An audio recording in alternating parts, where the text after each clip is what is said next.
Un cordial saludo, mi nombre es Sergio Andrés Rodríguez Esguerra, hago parte del grupo número 14 del curso de ética en la Universidad Nacional Abierta y a Distancia y estoy desarrollando este video como parte de la sustentación del trabajo final del curso. Eh, digamos que para ayudar al entendimiento de la presentación he desarrollado estas pocas diapositivas que me van a permitir entender y expresarles a ustedes cuáles son los momentos de la presentación y pues dejar el registro en el blog tal como se plantea en la guía. En el primer momento lo que vamos a definir es el objetivo general de esta sustentación. Básicamente lo que buscamos con este trabajo es poder definir desde la argumentación crítica las posibles soluciones que se le puedan dar al problema ético definido e identificado en las tareas anteriores. Recordemos que el problema ético que hemos seleccionado eh, es trata sobre la corrupción. En los trabajos, en la guía número 3 y en la número 4 lo que hicimos básicamente fue identificar el problema, identificar sus raíces, pero sobre todo desde la parte conceptual, entender y argumentar por qué creemos o estimamos que sea un trabajo o una temática, perdón, para desarrollar durante este curso. Nuestro grupo y en consenso definimos estudiar y desarrollar la problemática ética de la corrupción por tres razones fundamentales. La primera es por la pertinencia. Sabemos que estamos viviendo un momento coyuntural en nuestra sociedad. Comprendemos que el hecho de que la guerra no sea tan acentuada ni que estemos en un proceso y que estemos inmersos en un proceso de paz que esperamos tenga un buen término, eh, ha permitido identificar otros problemas o llevar a la luz pública y darle la relevancia que merece a otros problemas fundamentales de nuestra sociedad, entre los cuales se encuentra la corrupción. Entonces, por eso hablamos de la pertinencia y la realidad del problema. La segunda razón por la que la seleccionamos es por el impacto social que tiene la corrupción en nuestro país. No solamente son los miles de millones de pesos que se están eh, yendo a los bolsillos de particulares y a los bolsillos de funcionarios públicos por los actos de corrupción, sino lo que esto implican a nivel de sociedad, de cultura en nuestro país y pues el decremento no solamente de el patrimonio, sino también de los valores fundamentales del hombre eh, a partir pues de estos actos de corrupción. Y por último, la última razón es precisamente el entendimiento de el ser humano como problema y solución de la corrupción. Entonces, a partir de estos tres, digamos que de estas caracterizaciones del problema, definimos o decidimos trabajar el tema, el problema ético de la corrupción para el desarrollo de las actividades propuestas en el curso. ¿Listo? Para iniciar, digamos que con la definición de estas posibles soluciones o propuestas de soluciones sobre el problema ético de la corrupción, necesitamos entender o tener claro las definiciones básicas y fundamentales para el desarrollo de esta actividad. Y en esa línea, pues comprender básicamente qué es la corrupción. La corrupción la entendemos o lo hemos o se ha planteado aquí como el incumplimiento de manera intencionada, ¿cierto?, del principio de imparcialidad.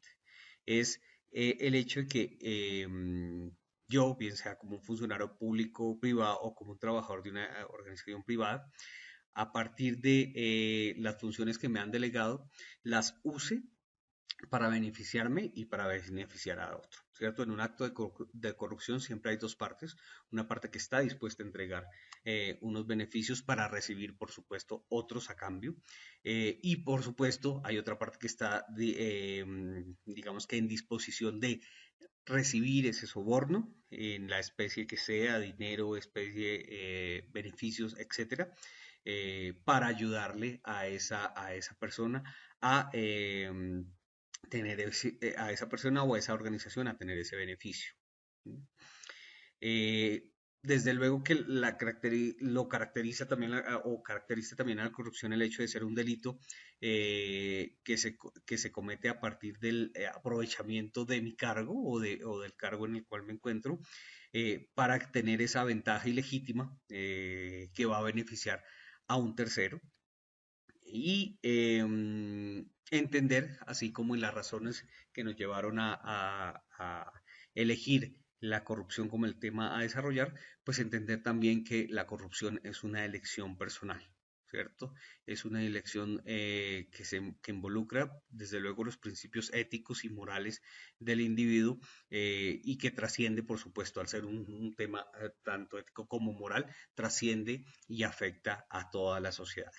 Entonces, entendiendo, partiendo de esa base de qué es, o entendiendo y comprendiendo qué es la corrupción, vamos a, a ver también cuál es la estructura básica del problema que se ha planteado o básicamente de la corrupción.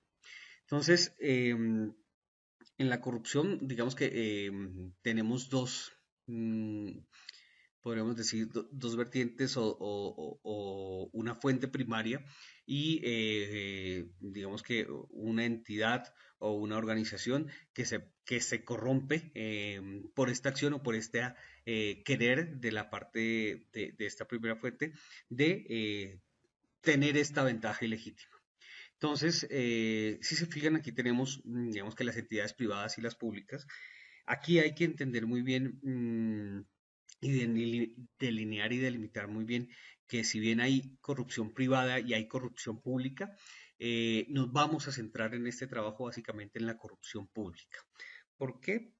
Básicamente porque en la corrupción privada lo que encontramos es organizaciones que donde hay ciertos individuos que están dispuestos a hacer ciertas actividades para recibir unos beneficios, pero son las mismas organizaciones privadas en las que genera, digamos que sus herramientas de control interno para identificar a estas personas eh, y pues tomar las medidas pertinentes para prevenir o evitar esta corrupción interna.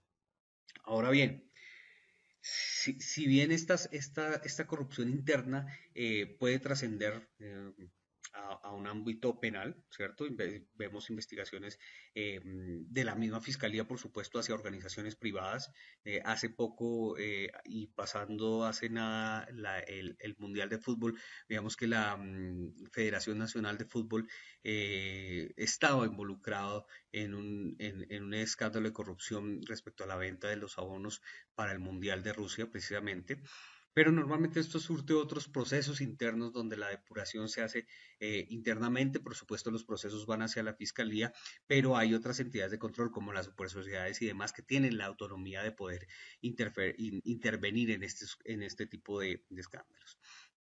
A nivel público, pues el impacto es mucho más grave, ¿cierto? Porque estamos hablando de recursos públicos, de recursos que todos aportamos o pagamos tributariamente para que para el sostenimiento no solamente del Estado, sino el sostenimiento de una sociedad. Eh, pero así como es más grave, también los procesos son mucho más lentos. En las entidades privadas se tienen las posibilidades de tener, de generar sus propios mecanismos de control, de detección de corrupción.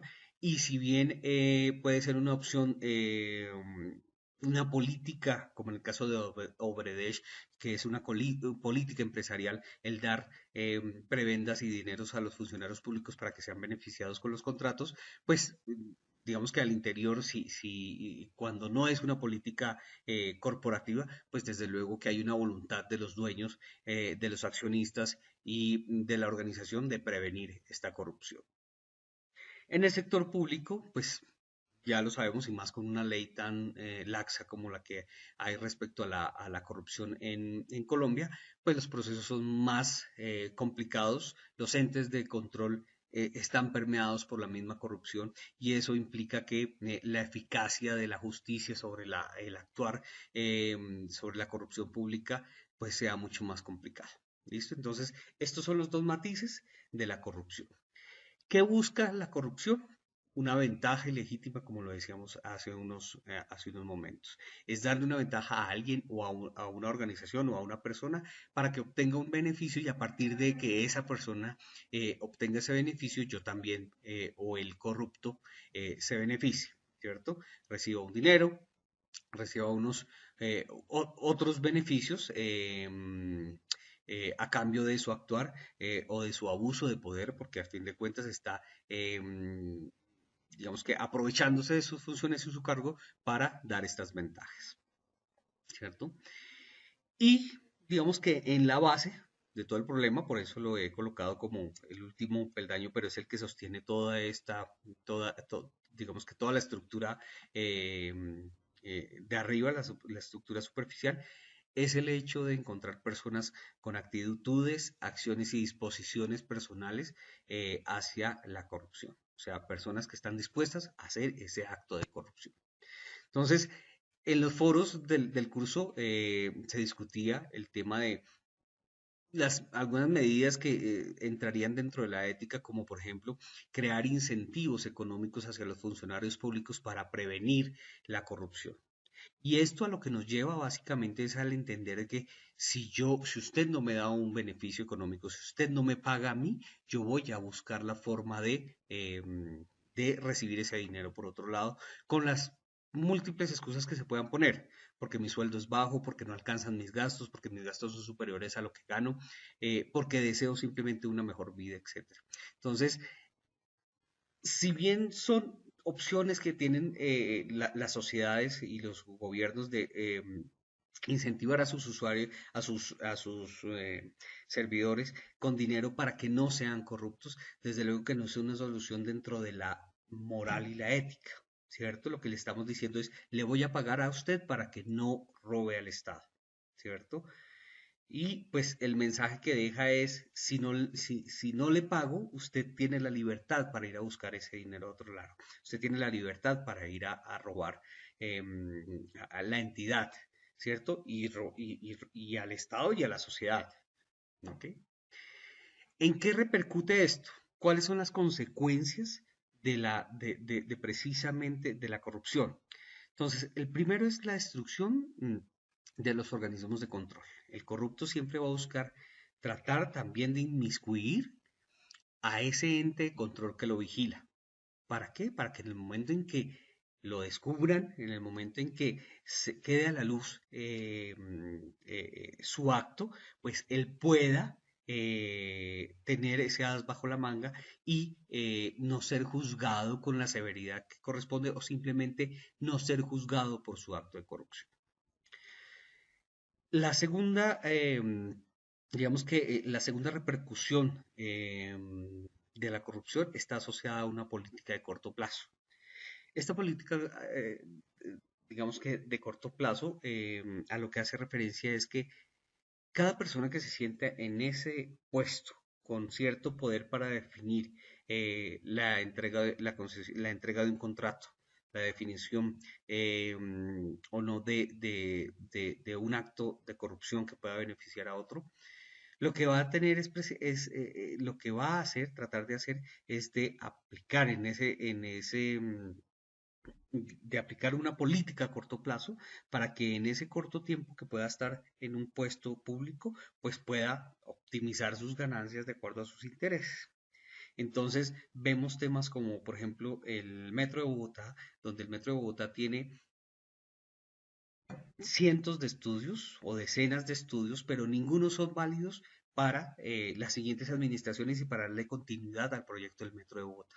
Entonces, esas son las políticas de corto plazo. Cada una de las de las alcaldías llega a definir su modelo de operación, cuál es el que más beneficia o no a la ciudad de acuerdo a su pensamiento, a su criterio, y de aquí se desprenden más estudios, más inversión en la validación de la viabilidad del metro, pero nunca se ha concretado o se ha llegado a construir el metro. Entonces, todos son procesos que duran máximo 3 años. Y esa política a corto plazo, pues desde luego que sesga y limita lo que va a ser eh, pues las políticas de largo plazo que al fin de cuentas son las que le van a dar los beneficios requeridos a una sociedad que necesita, desde luego, políticas a futuro, ¿cierto? Que le beneficien ahorita, pero sobre todo pensando en el crecimiento de la población, en la cultura, en el fortalecimiento de los valores de la educación como pilar fundamental de la sociedad que todos esperamos y que todos quisiéramos, o bueno, la mayoría quisiéramos, ¿cierto? Otra consecuencia es el deterioro de la infraestructura, en la medida que no me interese que el dinero vaya hacia las obras, sino que vaya hacia mi bolsillo, voy a hacer esa inversión no se va a dar, ¿cierto? En la medida en que busque una comisión mucho más grande por los contratos que se van a prestar, pues el dinero que va a quedar para ejecutar las obras va a ser mucho menor y la calidad de esas obras pues va a ser muchísimo menor porque simplemente ese dinero no va a alcanzar para desarrollar el 100% de la obra que se propuso ejecutar, y en esa medida lo que vamos a tener es un deterioro de la infraestructura. Entonces vemos proyectos como Ruta del Sol, ¿cierto? Como el doble calzada Bogotá, Girardot y demás, eh, que en virtud a esto, pues ya tienen partes cerradas, ¿cierto? Uno va a la Ruta del Sol y ya hay partes de Puerto Sargar hasta Guaduas donde solamente hay un carril, entonces desvían todo el tráfico. eh, y esto, pues, a causa de la corrupción y como causa de esta corrupción. Otra digamos que de las repercusiones, de las causas de la corrupción es la ineficiencia de los funcionarios públicos y de las políticas públicas, ¿cierto? Entonces, digamos que los gobiernos centrales se preocupan por generar unas políticas públicas y más que los gobiernos centrales, perdón, son, digamos que las entidades que les corresponde generar estas políticas, pero los funcionarios van a hacer todo el deber. ¿De qué? De retrasarlas o simplemente no le van a poner el interés necesario ni la efectividad ni la eficiencia suficiente de su cargo porque no se está viendo beneficiado con estas políticas públicas. Y el quinto, digamos que el quinto problema identificado está la desprotección de los ciudadanos. Entonces, en una sociedad donde las entidades están corruptas, los organismos de control están corruptas, el que está perdiendo finalmente es el ciudadano, que a pesar de ello tiene que seguir con la carga impositiva de sus impuestos, seguir pagando, pero no ve nada a cambio, o lo que ve es muy poco o va dirigido simplemente a unos segmentos de la sociedad específica o en unas partes, como hablábamos de la infraestructura, entonces vemos que para que se requieren 100 kilómetros de vía, pero finalmente solamente queda presupuesto para ejecutar 50.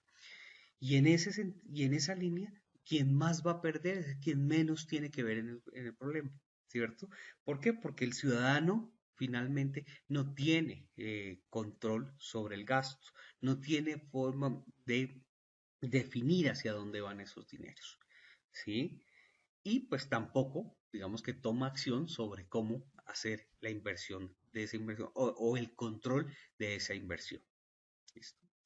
Esas son las consecuencias, digamos que esa es la estructura de lo que es la corrupción y estas son las consecuencias de esta misma corrupción. Ahora bien, entendiendo eh, eh, desde esta perspectiva, entonces he planteado las siguientes soluciones teniendo en cuenta, por supuesto, que necesitamos tomar acción pronta, pero esa acción pronta sin una estrategia y un plan a mediano y largo plazo, pues va a ser va a ser agua, no va a ser suficiente. ¿Por qué?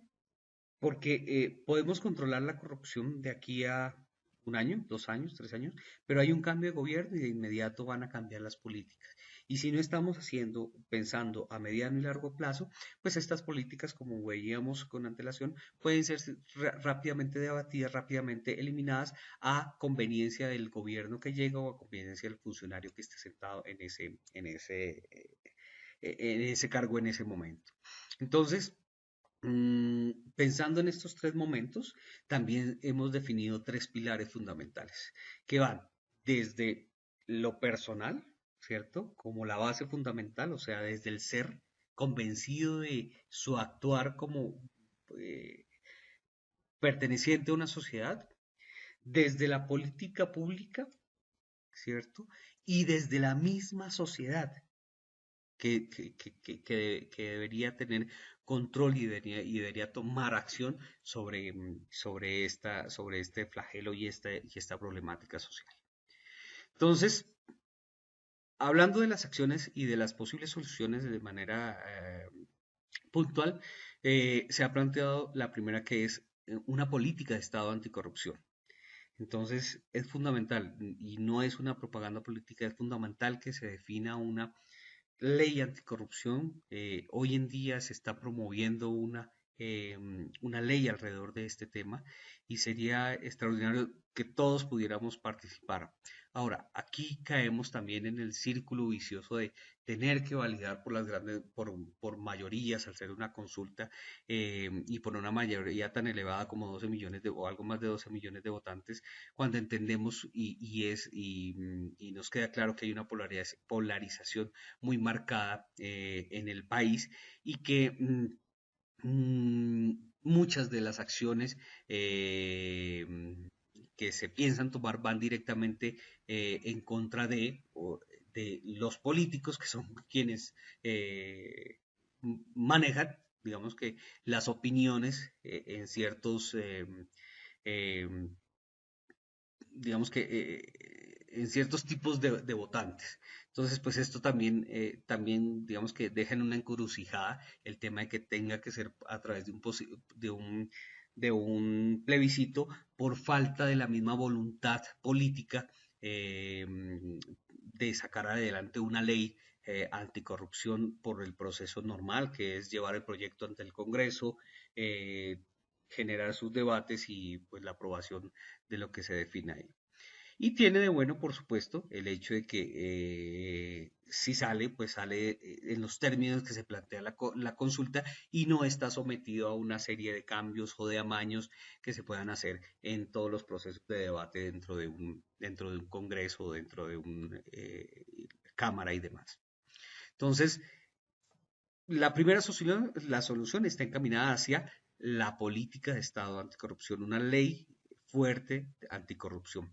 Y esta ley fuerte anticorrupción debe contemplar también penas drásticas. Drásticas. ¿Por qué estas penas drásticas? En la medida que el beneficio de ser corrupto sea mayor a la condena o a la pena que vaya a tener el funcionario, pues la sociedad va a ser mucho más proclive a ser corrupta, ¿cierto? Lo que sucede con ciertos alcaldes que se roban 50.000 millones de pesos y saben que les dan 8 años de cárcel, ya han cumplido y cumplido la mitad, ya pueden estar saliendo de ella, pues y aún más, sabiendo que esos 4 años de cárcel, 5 años de cárcel que van a tener, lo van a cumplir en sus propias casas, incluso, con todas las comodidades y los beneficios de estar en su casa, y que eventualmente la falta de control también los va a permitir salir de su casa en el momento que quieran, como se ha visto. Entonces, si esas penas son tan laxas como las de hoy en día, pues seguramente el beneficio de mi acto de corrupción justifique esos años para mí o para el corrupto, estoy hablando, justifiquen esos años de cárcel y ese prontuario o ese lunar negro en mi hoja de vida, sabiendo que puedo ir a hacer una vida muy cómoda y que es probable con una sociedad con tan poca memoria como la que tenemos, eh, que vuelvan a confiar desde lo público en mí. Por supuesto que ya teniendo una condena y según la ley no podría aspirar en ningún otro cargo público, pero pues digamos que modificar la ley es algo que en Colombia se da con facilidad, digamos, siempre que tenga los recursos, ¿cierto? Y volvemos al tema de siempre que haya una persona que esté dispuesto a dar y otra que esté dispuesta a recibir estas dávidas o estos sobornos para modificar las reglas de juego. También hablamos un poco, y voy a hablar primero de despolitizar las entidades de control. Es fundamental que no se dé ese círculo vicioso que yo elijo a quien me juzga y yo le doy prebendas y le puedo mejorar las condiciones a quien me juzga, ¿cierto? Porque pues los procesos simplemente no van a tener la transparencia ni van a tener la autonomía para tomar las decisiones. Entonces, si las entidades de control están politizadas, son los fortines políticos de ciertos dirigentes y de ciertos partidos, pues es natural que cuando estos partidos y estos dirigentes requieran requieran manipular, influenciar sobre las decisiones que toman estas entidades de control, se haga porque ya per se la entidad o el funcionario de la entidad de control tiene un compromiso político con la persona que está investigando. Y por último, en las medidas de corto plazo está la educación con un reto cultural. ¿Sí? La educación, aquí hay que poner un asterisco y es que no podemos, si bien es fundamental y es lo más importante, no podemos dejarlo como el punto principal del actuar a corto plazo. ¿Por qué? Porque la educación toma tiempo y ese tiempo puede trascender a generaciones enteras. Justo hace unos días estaban hablando de por qué Colombia, para salir de la pobreza o sacar a las personas que se encuentran en la pobreza absoluta, va a necesitar de 12 generaciones, mientras que Chile va a requerir de 6, y mucho de esto está asociado a la misma cultura, ¿cierto? A esa a ese deseo de tener rápidamente las cosas, ¿cierto? De no trabajarlas y ganarlas, sino simplemente obtenerlas lo más rápido posible, entre otros muchos factores culturales. Entonces, la educación, si bien es un punto fundamental, y también el más destacado y el que realmente nos va el que más mejores resultados va a tener, porque en la medida que yo me convenza o cada uno de nosotros nos estemos convencidos que nuestro actuar correcto bajo los valores fundamentales del hombre, eh, estemos convencidos de que ese actuar sea así, pues se va a tener la posibilidad de tener realmente una cultura diferente y una cultura eh, arraigada, por supuesto, a lo público, entendiendo que más allá de mi interés está el bienestar y el bien de la sociedad a la que pertenezco. Pero, pues como decíamos, ese proceso educativo va a tomar muchísimo tiempo. ¿Listo? Entonces, esas son las medidas o las definiciones o las soluciones que se plantean a corto plazo, planteo a corto plazo. Las medidas o las soluciones a mediano plazo están encaminadas hacia el control social. Desde luego, a corto plazo uno diría también deberíamos tomar acción y control social, más volvemos al mismo tema. Es un momento adecuado con una politización y una radicalización y una polarización del país. Entonces, unos y otros estamos en capacidad de tener un criterio objetivo respecto a lo que consideramos corrupto o no. Entonces, por eso, digamos que el tema de el control social va muy de la mano también de la construcción de esa educación, de esa cultura social de lo público, y pues necesariamente va a tener un proceso, un tiempo de decantación, y por eso está dentro de las medidas de mediano plazo. El otro punto o la otra solución planteada a mediano plazo es la formación del sentido ético del deber, ¿cierto? También acompañado de la educación. Es el hecho de que cada uno hagamos lo que tenemos que hacer, lo que debemos hacer, no solamente estar esperando a exigir nuestros derechos, sino también a entender que tenemos unos deberes con la sociedad y que en esa línea y en ese sentido, en la medida que podamos, que cumplamos con esos deberes, estamos construyendo también esa cultura hacia el respeto de lo social, hacia el respeto de los demás. Una otra medida, digamos que importante es la de eliminar los incentivos de los servidores públicos. Lo decía ya hace unas presentaciones, unos slides.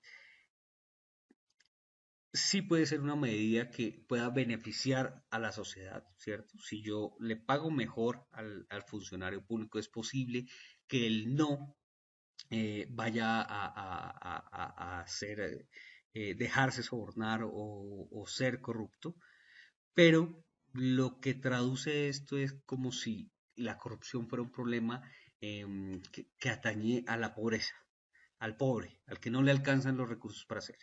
Pero lo que vemos hoy en día es que quienes reciben las suntuosas, las sumas enormes de dinero realmente son viceministros, ¿recuerdan? Los viceministros de infraestructura, de transporte y demás de infraestructura, que recibieron ese dinero y seguramente son personas que con la educación que tienen, con la preparación que tienen, con los contactos que tienen, pues tenían una posición económica solvente que no creería uno que tendría que salir a buscar ese soborno o aceptar algún tipo de soborno, pero aún así recibieron ese dinero. Entonces, esos incentivos que van a hacer los servidores públicos para que no sean corruptos, lo que está diciendo y justificando es precisamente la corrupción. Y dos, por supuesto, una educación permanente alrededor del tema de la construcción de una cultura de respeto hacia lo público. A largo plazo, y si se fijan, ya son menos medidas de coacción y más medidas eh, digamos, enmarcadas dentro de lo que es la ética y dentro de lo que es la moral. Por supuesto, a largo plazo, si estas acciones y posibles soluciones planteadas desde la visión de corto y mediano plazo son exitosas, pues lo que se va a tener que hacer dentro de la sociedad es simplemente mantener esa cultura y mantener esa cultura también con un control social adecuado, ¿cierto? Entonces hablamos de cultura de lo público, de educación sobre de pertenencia, de educación que vaya encaminado hacia el arraigo y el respeto de lo público, que va complementada o que lo que va construyendo, perdón, es una cultura de lo público, precisamente. Entonces, para finalizar, estas son las soluciones planteadas al grave problema de la,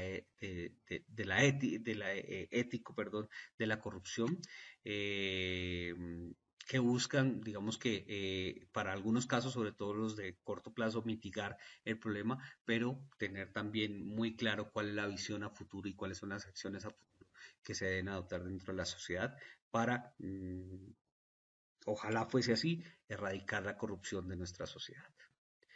Muchas gracias por su atención. Espero que esta presentación pues, cumpla con las expectativas que tenemos.